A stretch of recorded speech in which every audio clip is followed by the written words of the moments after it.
Okay, so we've got the generator pumping, and he's still trying Portable generator. a portable generator.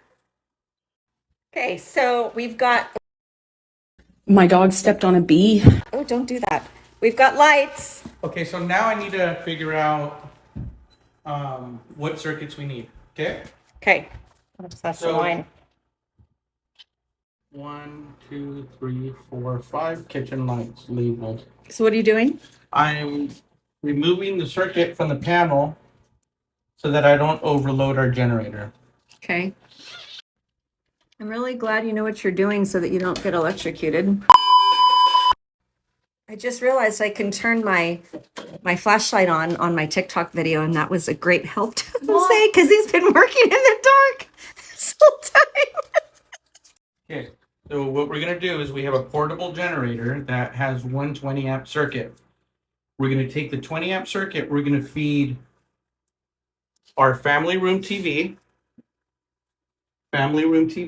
labeled, our kitchen lights labeled, and our internet labeled. So what we're gonna do is we're gonna take an extension cord and we're gonna eliminate the circuits, remove the circuits from the panel and put them on an extension cord. This is the safest way without a backup generator to transfer power to the items needed. I poured myself a large glass of wine.